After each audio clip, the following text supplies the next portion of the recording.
The Galactic Assembly Hall was the largest structure Daniel had ever seen.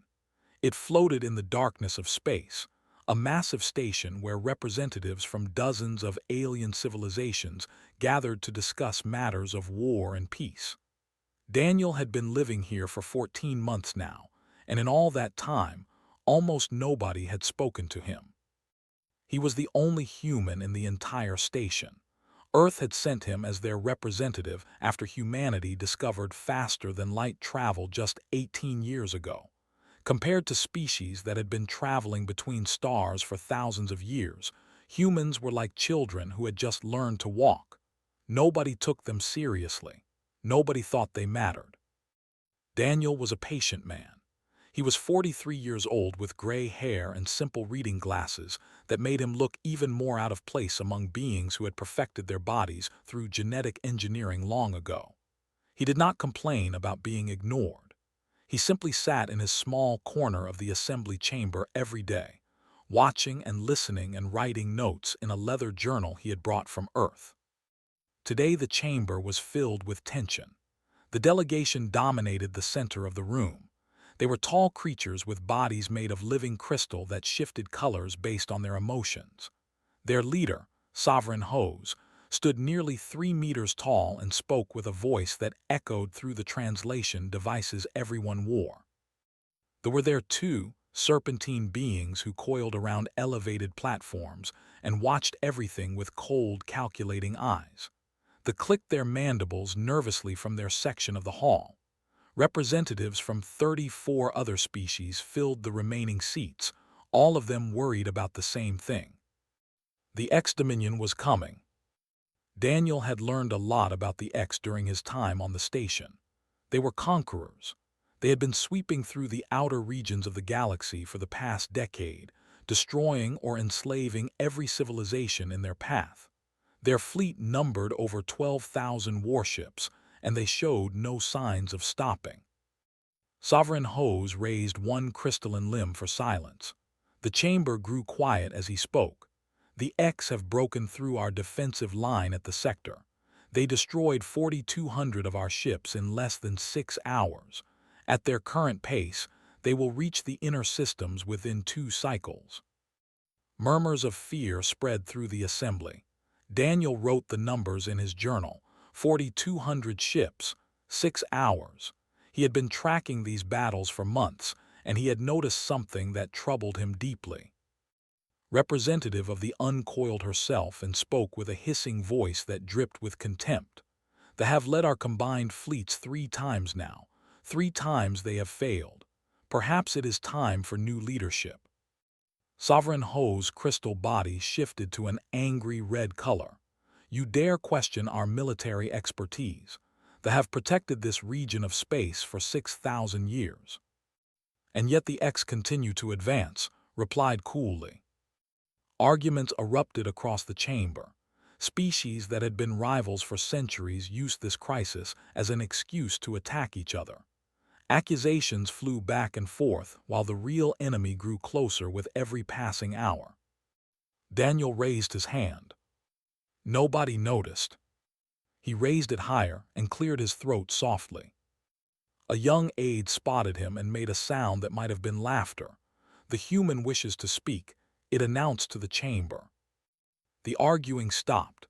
Dozens of alien eyes turned toward Daniel with expressions ranging from amusement to annoyance. Sovereign Hose waved a dismissive limb. Let the primitive speak. Perhaps it will entertain us during this difficult time. Daniel stood up slowly. He was shorter than almost everyone in the room, and he knew how insignificant he must look to them. He did not let that stop him. I have been studying your fleet engagement records for the past 14 months, he said in his quiet voice. I have analyzed 47 battles between your combined forces and the X-Dominion. I believe I understand why you keep losing. Laughter rippled through the chamber. A commander near Sovereign Hose made a dismissive gesture. A species that was burning dead plants for fuel within living memory presumes to lecture us on warfare. Daniel continued as if he had not heard. Your combined fleets always deploy in a triangular formation. It is a solid defensive structure, but it has a weakness. During transition maneuvers, there are critical gaps at each vertex point that take approximately 4 seconds to close. The X have learned to exploit these gaps with precision strikes. The laughter faded slightly. Some of the military commanders exchanged uncertain glances. Additionally, Daniel said, pulling out his journal, I have noticed that X command vessels emit a specific subspace frequency approximately 12 seconds before major tactical shifts. The pattern is consistent across all 47 engagements I studied. If your ships were equipped to detect this frequency, you could anticipate their movements. Silence fell over the chamber. Daniel could feel the weight of all those alien eyes upon him, but he kept his expression calm. Sovereign Hose stepped forward, his massive crystalline form looming over the small human. You expect us to believe that you, a representative of a species we had never heard of 20 years ago, have insights into warfare that we have perfected over. Daniel met his gaze without flinching. I am simply sharing what I have observed. You can verify the data yourself. What you do with this information is your choice. He sat back down and returned to his journal. The assembly did not verify his data. They dismissed his words as the ramblings of a primitive species that did not understand the complexities of galactic warfare. They spent the next 2 days arguing among themselves about leadership and strategy, ultimately deciding to deploy their remaining fleet using the same triangular formation they had always used. Daniel watched them make this decision. He wrote it down in his journal. He said nothing more.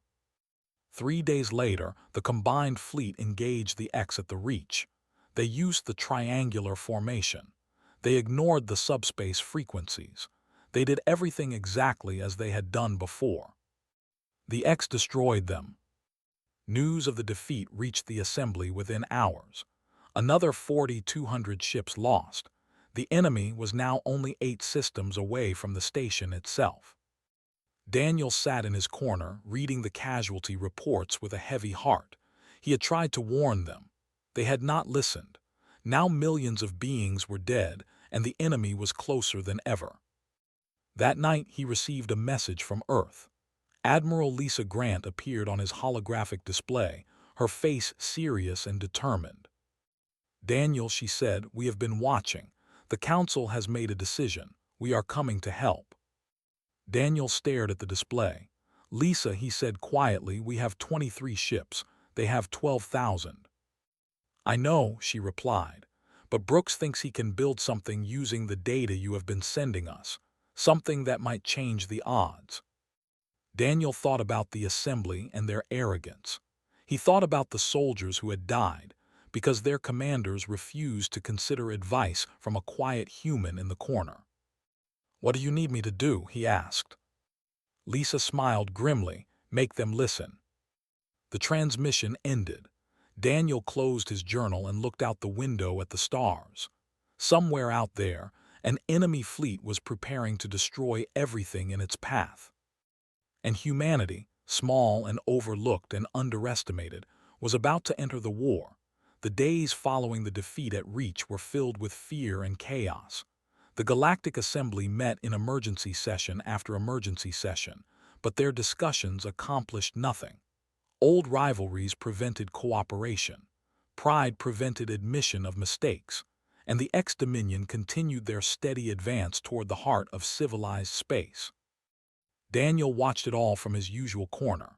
He had requested permission to address the assembly twice more since the battle, and twice more he had been. The quiet human with his leather journal and his reading glasses was not considered worthy of their attention. They had more important matters to discuss, they said. Species that had ruled the stars could not waste time listening to primitives. But Daniel was patient. He had always been patient. It was perhaps his greatest strength. On the 5th day after the defeat, Admiral Lisa Grant arrived at station with the entire United Terran Navy. 23 ships emerged from hyperspace in perfect formation, their hulls gleaming under the light of distant stars. They were small compared to the massive warships of or the sleek cruisers of but they were there, and they were ready. Lisa transported to the station and met Daniel in his cramped quarters. She was a tall woman with short gray hair and eyes that had seen too many battles. They had known each other for 15 years, ever since Daniel had served as a diplomatic advisor during Earth's first contact with an alien species. "The Assembly will not take us seriously," Daniel told her as they sat across from each other at his small table. "They think we are children playing at war." Lisa nodded. "I expected as much, but has finished his work on the resonance disruptors. If your analysis is correct, these devices could give us a real advantage." Daniel looked at the technical specifications she handed him. Brooks was a young engineer who had joined the Terran Navy straight out of university. He talked too fast and survived almost entirely on coffee, but his mind worked in ways that others could not follow. The device he had created was designed to interfere with the specific subspace frequency that the X used for tactical coordination. "It could work," Daniel said slowly, "but we need to get close to use it, and we need the Assembly to give us permission to engage." "Then we need to convince them," Lisa replied. "How do we do that?" Daniel thought for a long moment. "They will not listen to words. They have already decided that humans have nothing valuable to offer. We need to show them something they cannot ignore." The next morning, Daniel requested an emergency audience with the Assembly. This time, Admiral Lisa Grant stood beside him. The request was granted, though Daniel suspected it was more out of curiosity about the human fleet than any respect for his opinions. The chamber was more crowded than usual.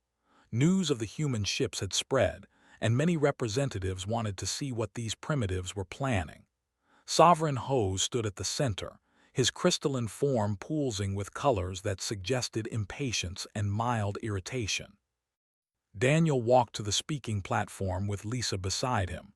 He could feel the weight of dozens of alien gazes, some curious, some dismissive, some openly hostile. He took a breath and began. "I know you do not think highly of my species," he said, his voice calm and steady. "We are young. We are small. We lack the history and technology that you have accumulated over thousands of years. But we are here to help, and I am asking you to let us try." Representative coiled forward, her serpentine eyes gleaming.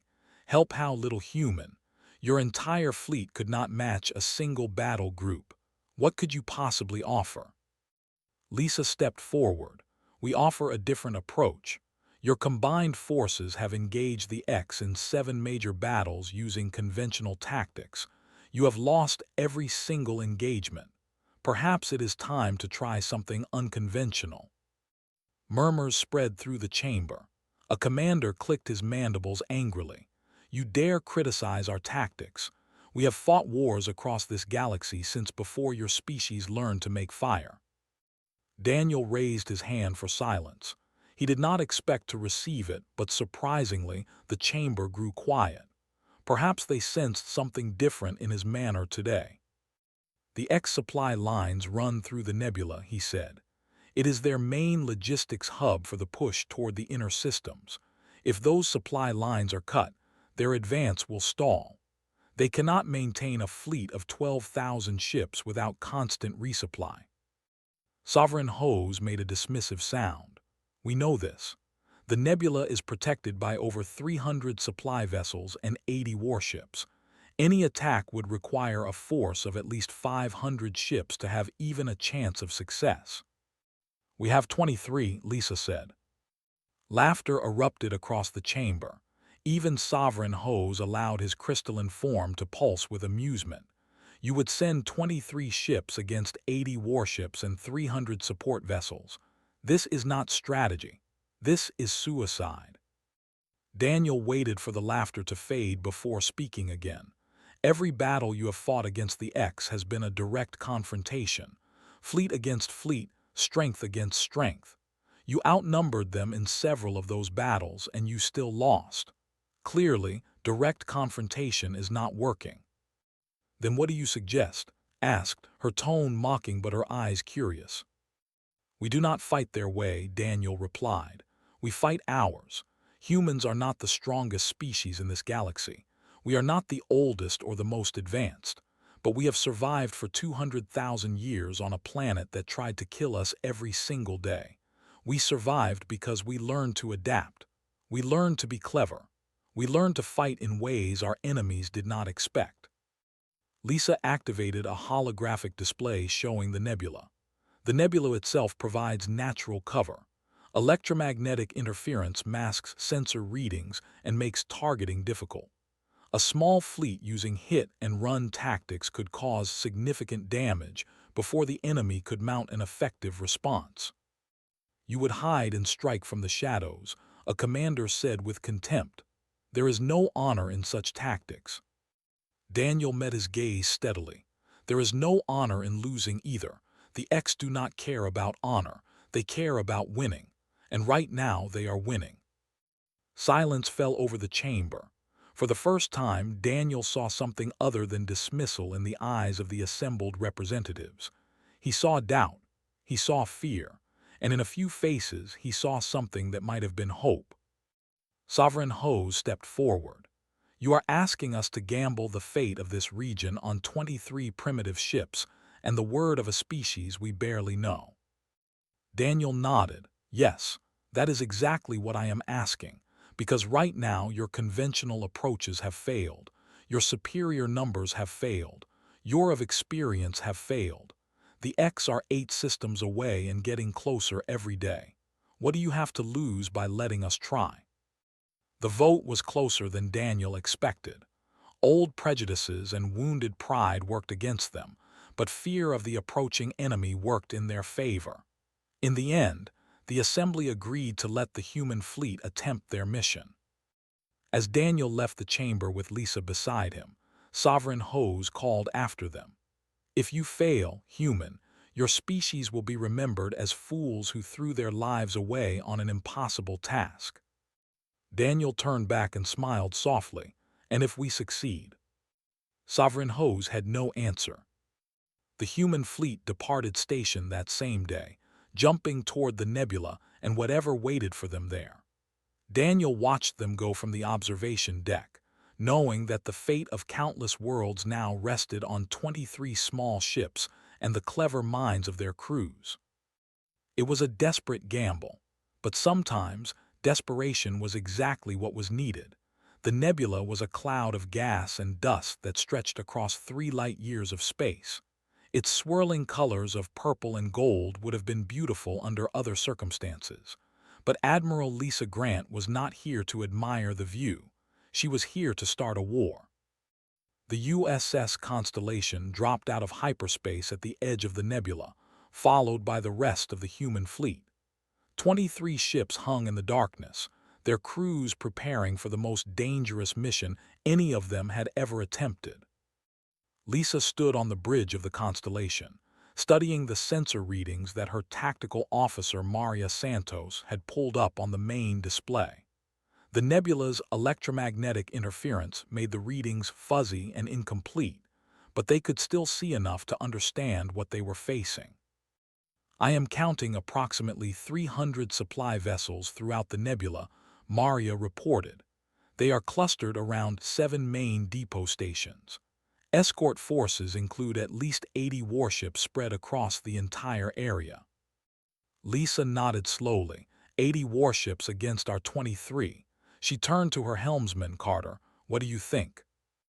Was a young man who had grown up on a mining colony near Mars.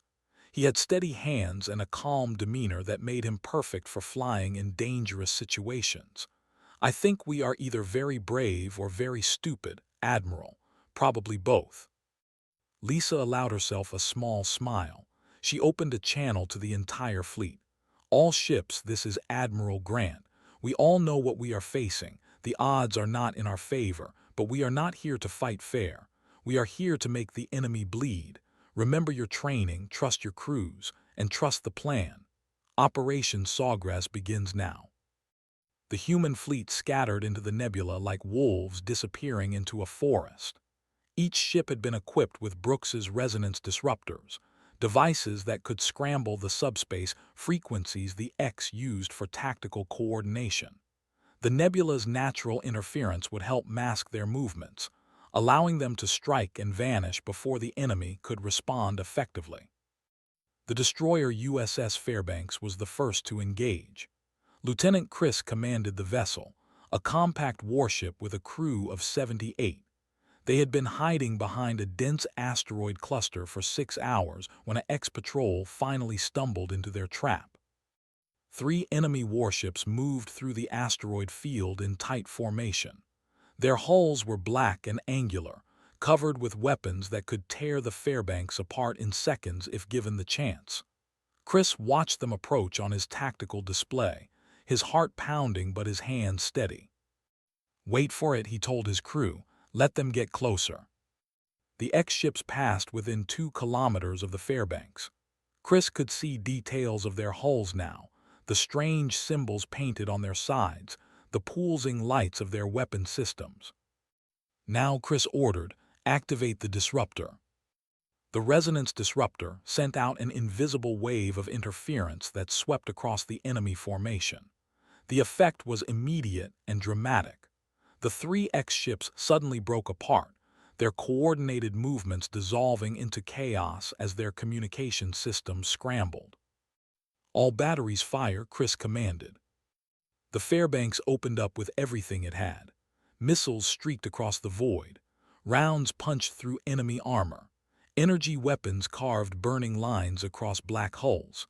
The X tried to return fire, but without coordination their shots went wild, striking asteroids or empty space. 2 of the enemy warships exploded within 30 seconds. The third managed to turn and flee, but not before the Fairbanks put a missile into its engine section. Chris let out a breath he had not realized he was holding. "All stations report damage." "Minor hull breach on Deck 4, his first officer replied. "No casualties, weapons fully operational." "Good," Chris smiled grimly. "Move us to the next position. We have more hunting to do." Similar engagements played out across the nebula over the next 12 hours. Human ships appeared from hiding places among asteroids and gas clouds, activated their disruptors, struck hard, and vanished before reinforcements could arrive. The X had never faced an enemy that fought like this. They were used to direct confrontations where their superior numbers guaranteed victory.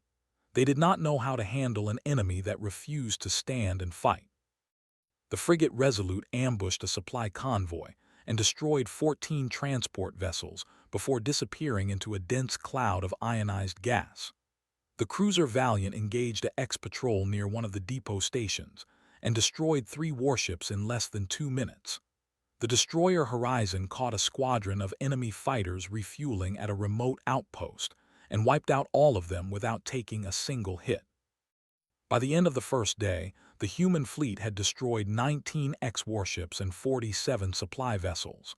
They had lost only 2 ships, the frigate Steadfast and the destroyer Wanderer. Both crews had fought bravely until the end, taking enemy ships with them as they died. On station, Daniel watched the battle reports come in with growing hope. The Galactic Assembly had gathered in emergency session to monitor the engagement, and for once, nobody was dismissing the humans as primitives. Sovereign Ho studied the data with an expression that Daniel could not read. His crystalline form shifted through colors that seemed to indicate confusion and disbelief. "How is this possible?" he murmured. "They are destroying X-warships at a ratio of nearly 10 to 1. Representative coiled forward, her serpentine eyes fixed on the tactical display. "Their disruptor technology is surprisingly effective. The X rely heavily on coordinated tactics. Remove that coordination and they become vulnerable." A military analyst clicked his mandibles thoughtfully. "Their strategy is also unorthodox. They do not engage in sustained combat. They strike quickly and withdraw before the enemy can bring superior numbers to bear. It is not how we would fight, but it is clearly working." Daniel listened to their analysis without speaking. He had sent his observations about X tactics to Admiral Grant and Brooks months ago, hoping they could find a way to exploit the weaknesses he had identified. Now he was watching that hope become reality. The second day of the battle brought more success for the human fleet. The X began pulling their ships together into larger groups for protection, but this only made them easier to track and avoid. The human ships continued their guerrilla campaign, striking at isolated targets and supply convoys while evading the main enemy formations. But the X were not fools. They had conquered dozens of civilizations across the galaxy, and they had not done so by being slow to adapt. On the third day, word reached the human fleet that the Dominion was sending reinforcements. Not just a few ships, a massive response force of 400 warships, led by their most feared commander. Overlord was coming. The being known across the galaxy as the Scourge of Worlds had taken personal command of the operation to destroy the human fleet. Admiral Lisa Grant received the intelligence report on the bridge of the constellation. 400 warships. She looked at her remaining 21 ships and knew that the real battle was about to begin. She said into her communicator, "How is the Howl project coming?" Brooks's voice came back tired but determined. "Almost ready, Admiral. I just need another 18 hours." Lisa nodded. She turned to her crew, seeing the fear in their eyes but also the determination. "We have 18 hours," she told them. "Let us make them count." The wolves were still hunting, but the hunter was about to become the hunted. Overlord had been conquering worlds since before humanity discovered fire. He had crushed civilizations that had existed for 10,000 years. He had destroyed fleets that outnumbered his forces 3-1. In all his centuries of warfare, he had never been embarrassed by an inferior enemy. Until now. The human fleet had killed 19 of his warships and destroyed nearly 50 supply vessels. They had done it with 23 primitive vessels crewed by beings who had only recently learned to leave their own planet. The reports seemed impossible, but had them personally. The damage was real. The losses were real. And someone was going to pay for this humiliation. His response fleet emerged from hyperspace at the edge of the nebula like a swarm of angry predators. 400 warships arranged in perfect attack formation, their weapons charged and ready. At the center of the formation flew the devastation of Mercy's personal flagship, a vessel so massive it dwarfed everything around it. Stood on his command platform, his armored form radiating cold fury. He opened a broadcast on all frequencies, knowing the humans would hear it. "Insects," his translated voice echoed across the void. "You have stung us, and for that you will be exterminated. There will be no mercy. No surrender will be accepted. Your species will be erased from this galaxy. Every world you have touched will burn. Every trace of your existence will be destroyed. This I promise." On the bridge of the USS Constellation, Admiral Lisa Grant listened to the message with a calm expression. Her crew watched her nervously, waiting for her response. Maria Santos spoke quietly. "Admiral, 400 warships. We have 21 left." Lisa nodded. She activated the fleet-wide channel. "All ships, this is Admiral Grant. I will not pretend that our situation is good. The enemy outnumbers us nearly 20-1. Their commander is one of the most experienced military leaders in the galaxy. By any logical measure, we should retreat and save ourselves." She paused, looking at the tactical display showing the massive enemy fleet advancing toward them. "But we are not going to do that. We came here to show the galaxy that humanity will not be ignored. We came here to fight for civilizations that dismissed us as primitives. We came here because it was the right thing to do, and we are going to finish what we started." Lisa opened a channel to the enemy flagship. "Overlord, this is Admiral Lisa Grant of the United Terran Navy. I received your message." A pause, then's voice came back, dripping with contempt. "Ah, the leader of the insects speaks. Have you come to beg for mercy?" Lisa smiled coldly. No, I wanted to tell you something. You know what humans do to wasps, Overlord? We find the nest, and we burn it. She cut the channel before he could respond. The battle began. The human fleet had positioned themselves at the narrowest passage through the nebula, where dense gas clouds and asteroid fields forced any attacking force to compress their formation. It was not much of an advantage, but it was something. Sent his ships forward in waves. He had learned from the previous engagements and ordered his squadrons to operate with independent command authority, reducing their reliance on the subspace coordination that the human disruptors could scramble. The human ships activated their Mark II disruptors and began their guerrilla tactics, darting between asteroid clusters and gas clouds, striking at the edges of the enemy formation. But the X had adapted. Their independent squadrons maintained cohesion even under disruptor interference, and their sheer numbers made evasion increasingly difficult. The destroyer Fairbanks was the first to fall. Lieutenant Chris fought until his ship was surrounded by 6 enemy warships, then ordered his crew to the escape pods while he remained at the helm. His last act was to ram the crippled Fairbanks into a X-cruiser, destroying both vessels in a blinding explosion. The frigate Resolute went down next, overwhelmed by concentrated fire from an entire enemy squadron. Her captain, a woman named Grace Palmer, managed to take 4 enemy ships with her before the end. Lisa watched her fleet shrinking, 18 ships, 15, 12. The X losses were heavy too, but they could afford heavy losses. They had hundreds of ships to spare. Admiral Carter reported from the helm, his voice strained. The devastation of Mercy is entering the passage, is coming personally. Lisa felt something shift in her chest. It might have been fear, it might have been hope. Is the howl ready? Brooks responded immediately over the communicator. Ready and loaded, Admiral. 1 shot. 90 seconds of total disruption within a 200-kilometer radius. 90 seconds. Lisa thought about what could be accomplished in 90 seconds. Against a normal enemy, probably not enough.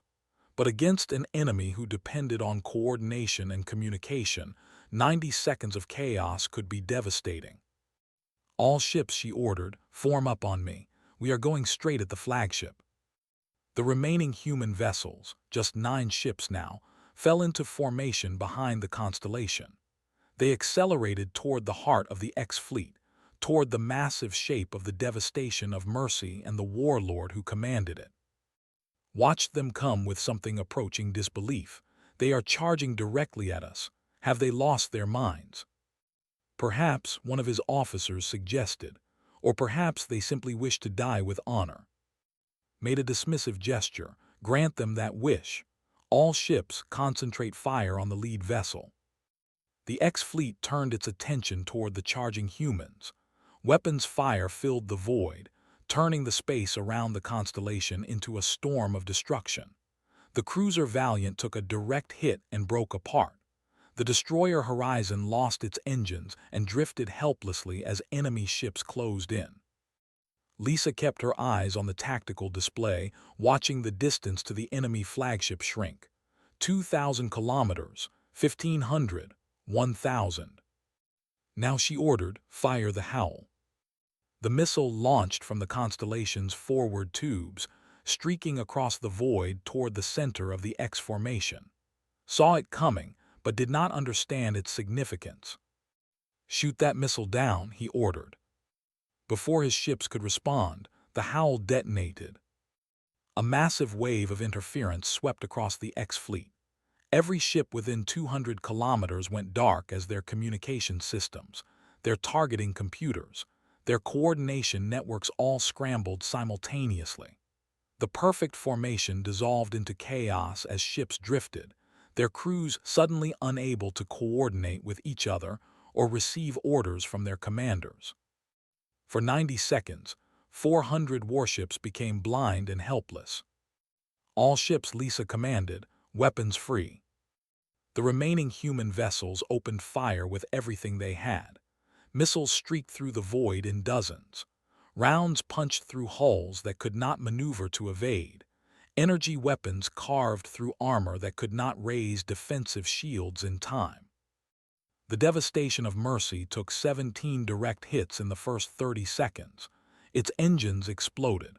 Its reactor core ruptured.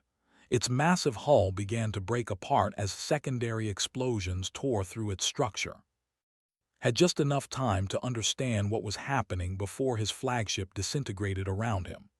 The scourge of worlds, the conqueror of civilizations, died in fire and darkness, killed by the primitive species he had dismissed as insects. When the 90 seconds ended, 112 X-warships had been destroyed or crippled. The remaining ships, suddenly leaderless and facing an enemy who had just killed their invincible commander, did something no X-fleet had ever done. They retreated. Lisa Grant watched them go, her heart pounding and her hands shaking. Around her, her surviving crew sat in stunned silence. They had won.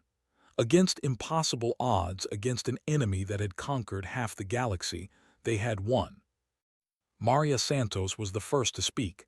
"Admiral, we did it." Lisa nodded slowly. Yes.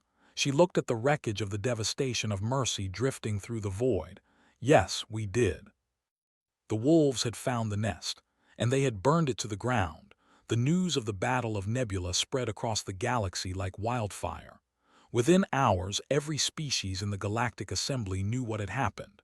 The X-Dominion, the unstoppable conquering force that had been advancing toward the core worlds for a decade, had been defeated. Their greatest commander was dead. Their supply lines were severed. Their fleet was in disarray. And it had been done by humans, the primitive species, the quiet observers, the children of the galaxy. On station, the Galactic Assembly gathered in full session for the first time since the war began. But this meeting was different from all the others. There was no arguing, no accusations between rival species, no dismissive laughter at the small human delegation in the corner. Instead, there was silence as the representatives processed what they had witnessed. Daniel stood in his usual spot, his leather journal tucked under his arm. He had barely slept since the battle ended, spending every hour monitoring communications and coordinating with Admiral Grant as the human fleet made its way back to the station. Of the 23 ships that had entered the nebula, only 4 remained. Nearly 600 human lives had been lost. But they had won, and in winning they had changed everything. Sovereign Hose called the session to order. His crystalline form shifted through colors that Daniel had never seen before, colors that seemed to suggest uncertainty and something that might have been humility. "We are gathered today to acknowledge what has happened," Hose began. "The human fleet engaged the X-Dominion in the nebula and achieved what our combined forces could not. They destroyed over 150 enemy warships. They killed Overlord. They broke the enemy advance." He paused, looking around the chamber at the assembled representatives. Many of us, including myself, dismissed the humans as primitives who had nothing to offer. We ignored their observations. We laughed at their suggestions. We believed that being so young and so small could not possibly understand the complexities of galactic warfare. Hose turned to look directly at Daniel. "We were wrong." The words hung in the air. Daniel felt the weight of dozens of alien gazes upon him, but this time the looks were different. He saw respect. He saw gratitude. He saw something like awe. Representative uncoiled herself and spoke, her usually cold voice carrying an unfamiliar warmth. The wish to formally apologize to the human delegation. "We called you primitives. We underestimated you. We were arrogant, and our arrogance nearly cost us everything." Similar statements came from other delegations. The military commanders, species that had dismissed humanity for years now, acknowledged their mistake.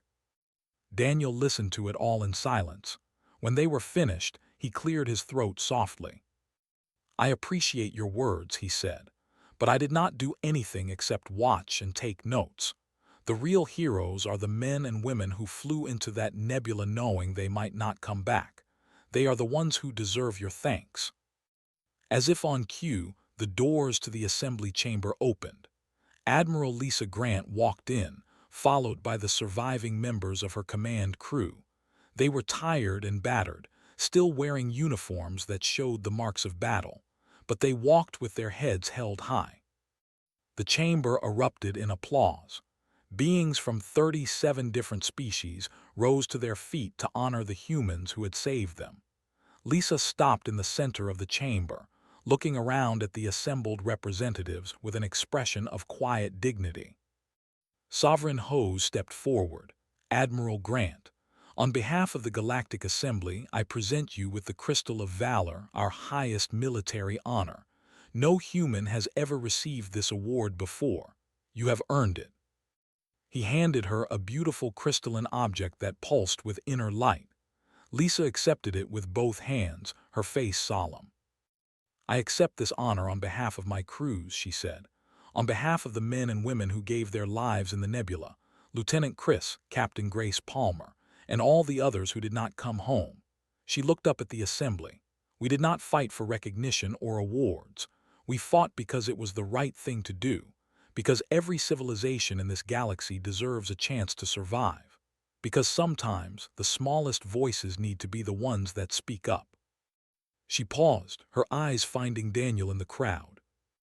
And because one quiet man saw what others refused to see, and had the courage to keep trying even when no one would listen. After the ceremony, Daniel found himself alone on the observation deck, looking out at the stars. He had been offered a permanent seat on the Assembly Council, a position that had never before been given to such a young species. He had declined. Politics was not his strength. He was an observer, a listener, a thinker. That was where he belonged. The door opened behind him, and Sovereign Hose entered. The massive crystalline being moved to stand beside Daniel, both of them looking out at the infinite darkness. You confuse me, Hose said after a long silence. Your species is small and young. You lack the physical advantages of almost every race in this galaxy. Your technology is primitive by our standards, and yet you defeated an enemy that we could not. I do not understand how. Daniel considered the question for a moment. Do you know what the X's biggest mistake was? Tell me. They assumed that because we were quiet, we were weak. Because we listened instead of shouting, we had nothing valuable to say. They saw a species that sat in the corner taking notes and decided we were beneath their notice. Daniel turned to face Hose directly. Humans have a long history of being underestimated, he continued. Our ancestors survived ice ages that killed larger and stronger species. We survived plagues that should have ended us. We survived wars and famines and disasters that would have broken most civilizations. We are still here because we learned something that many older species seem to have forgotten. What is that? Daniel smiled softly. The loudest voice in the room is rarely the most dangerous. It is the quiet one in the corner who sees what everyone else misses, the one who watches and learns and waits for the right moment. That is the one you should worry about. Hose was silent for a long time, processing this. Finally, he spoke. The Assembly has decided to launch a coordinated counteroffensive against the X. We would like human advisors to assist in planning the operation. Daniel nodded. We would be honored to help. And perhaps, Hose added, in future sessions, I will pay more attention to the quiet observers in the corner. That would be wise, Daniel agreed. They stood together in silence, watching the stars. Somewhere out there, the remnants of the X-Dominion were regrouping, planning their next move. But they were weaker now, and the galaxy was stronger. Because of a quiet human who refused to stop trying. Because of brave men and women who flew into impossible odds and refused to give up. Because humanity, small and young and underestimated, had proven something that the entire galaxy would remember for generations to come.